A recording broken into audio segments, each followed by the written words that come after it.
আমরা বাদ আছি না? সবাই পৃথিবীর শুরু থেকে নিয়ে আজ পর্যন্ত যত মানুষ পৃথিবীতে আসছে, বর্তমানে অবস্থান করছে এবং কিয়ামত পর্যন্ত আসবে, সকল মানুষের ব্যাপারে আল্লাহ থিওরি দিলেন পৃথিবীর সমস্ত মানুষগুলি ধ্বংসের মধ্যে। তবে আল্লাহ পরবর্তীতে আরেকটা সুসংবাদ দিয়ে দিলেন, ইল্লা, না না না না, আমি আল্লাহ 4 কর্মসূচি দিয়ে দিলাম। পৃথিবীর যেই মানুষগুলি এই 4 কর্মসূচি অনুযায়ী তার জীবন পরিচালনা করবে, আল্লাহ বলেন এরা ধ্বংস থেকে বেঁচে কামিয়াব হয়ে জান্নাতি হয়ে যাবে।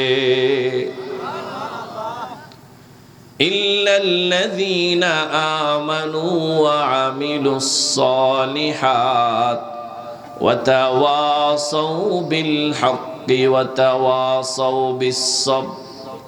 রব্বুল আলামিন বলে, না না, যেই মানুষগুলি ঈমান আনবে, ওয়া আমিলুস সালিহাত, ঈমান আনার পরে পরে নেক আমল করবে। শুধু আমি মুমিন, আমার বাবা মুসলমান, মুসলমানের ঘরের সন্তান এতটুকু পরিচয় না। লোকটা ঈমান আনার পরে নেক আমল করবে, নামাজ পড়বে, রোজা রাখবে, হজ করবে, যাকাত দিবে, ইসলামের যতগুলি অনুশাসন আছে সবগুলি মেনে চলবে। এটা হলো 2 নম্বর গুণ। 3 নম্বর গুণ, ওয়া তাওয়াসাউ বিল হক, সাথে সাথে নিজে নেক আমল করবে, এটা না, অপরকে নেক আমলের দাওয়াত দিবে। সকালবেলা ঘর থেকে উঠে আসছে, নিজের যুবক ছেলেটা ঘরে শুয়ে শুনে নাক টেনে ঘুমাইতেছে, উনি হাজী সাহেব মসজিদে এসে ফজর পরে চলে গেছে, এমন না, বরং নিজে নেক আমল করবে, সাথে সাথে অন্যকে নেক আমলের দাওয়াত দিবে, নিজেও করবে, আরেকজনকে কি দিবে? 4 নম্বর, ওয়া তাওয়াসাউ বিস সাবর, মানুষকে সৎ পথের আদেশ দেওয়ার জন্য যখন বের হবে, মানুষকে সৎ পথের কথা যখন বলবে, তখন তার উপরে কিছু বিপদ আসবে। ওই বিপদ যখন আসবে, বিপদের মধ্যে সে সবর করবে, ধৈর্য ধারণ করবে। আল্লাহ বলেন এই 4 গুণ বিশিষ্ট মানুষগুলি ধ্বংস থেকে বেঁচে জান্নাতি হয়ে যাবে। তাহলে সূরাতুল আসরের মূল কথা, আল্লাহ রাব্বুল আলামিন প্রথমে ওয়াল আসর বলে কসম করলেন, এরপরে একটা থিওরি দিলেন, আবার ওটা থেকে বাঁচার উপায় আমাদের সামনে বর্ণনা করলেন। আমি আসলে পুরা সূরা নিয়ে আজকে আলোচনা করা সম্ভব হবে না। আমি শুধু প্রথমেই ওয়াল আসর, এটা একটা আয়াত, এই আয়াতটা এবং এই শব্দটা নিয়ে আলোচনা করব। আল্লাহ রাব্বুল আলামিন এই যে সূরাতুল আসরে যেই কথাগুলি বললেন, এগুলা কিন্তু আল্লাহ সরলভাবে সোজাভাবে বলে দিলে পারতেন, কিন্তু আল্লাহ এই আলোচনাগুলি করার আগে জটিল এক কঠিন পদ্ধতি অবলম্বন করলেন। আল্লাহ সূরাতুল আসরের শুরুতে কসম করলেন। কি করলেন? কসম করলেন। আমরাও অনেক সময় কসম করি। আমরা কসম করি কেন? আমরা কসম করি এই জন্য, কারণ আমরা মিথ্যা কথা বলি। কথা ঠিক না বেঠিক? এখানে কেউ মিথ্যা কথা বলে না। আল্লাহ সবাইকে না বলার তৌফিক দান করেন।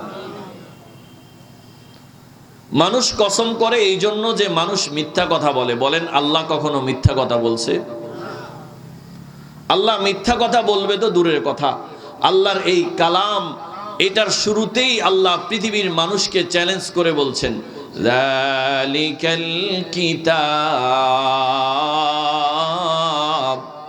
লা রাইবা ফি। পৃথিবীর কোন মানুষ যদি কোনো গ্রন্থ লেখে, কোনো কিতাব লেখে, কোনো বই লেখে, বইয়ের শুরুতে লেখে বা শেষে দিয়ে লেখে, এটা আমাদের লেখা গ্রন্থ ভুল হতে পারে। যদি কোনো ভুল আপনাদের নজরে আসে আমাদেরকে বলে দিবেন, পরের এডিশনে আমরা সেটাকে সংযোজন করে, বিয়োজন করে ভুলটাকে সংশোধন করে নিব। কথা ঠিক না বেঠিক?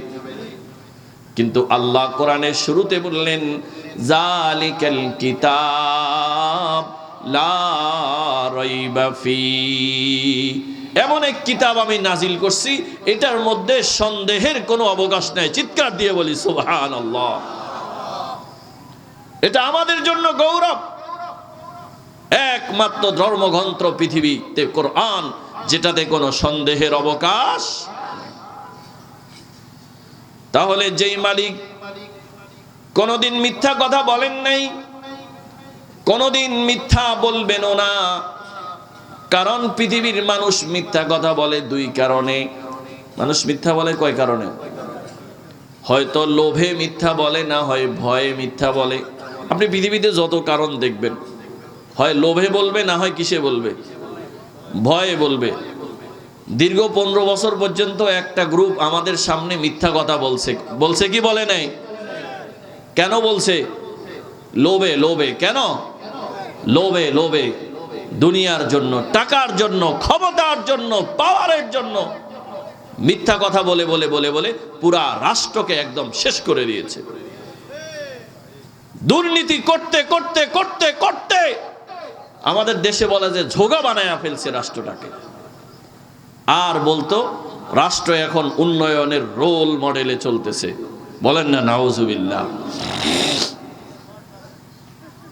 বলতো ডিজিটাল বাংলাদেশ, উন্নয়নের বাংলাদেশ।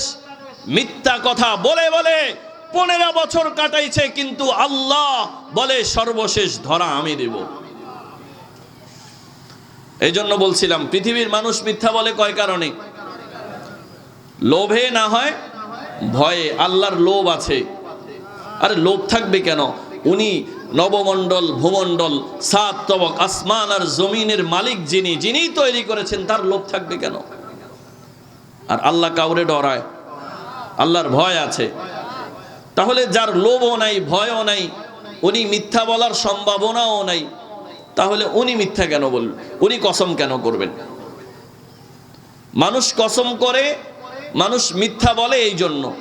কসম করতে হয় কেন? আমি কসম করে যার সাথে কথা বলছি তার কাছে আমার কথা বিশ্বাসযোগ্য করে, যে ভাই অমুকের কসম, আমি মিছা কথা কই না। কথা ঠিক না বে ঠিক? এখন আল্লাহ তো কোনোদিন মিছা কথা কয় না, কইতোও না। আল্লাহ মিছা কথা বলেও নাই, বলবেও না, কিন্তু আল্লাহ কেন কসম করলেন? এটা হলো 1 নাম্বার প্রশ্ন। এটা কয় নাম্বার প্রশ্ন? 1 নাম্বার প্রশ্ন।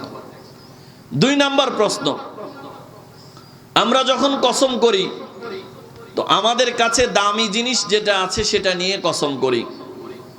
দেখবেন বাড়িতে মহিলারা যখন কসম করে তখন বাচ্চার মাথার মধ্যে হাত দিয়ে কসম করে, বোন আর বাচ্চারা মাথার সুই কই, তোর লগে মিছা কথা কই না। কথা ঠিক না বে ঠিক? একটু আওয়াজ করতে হইব।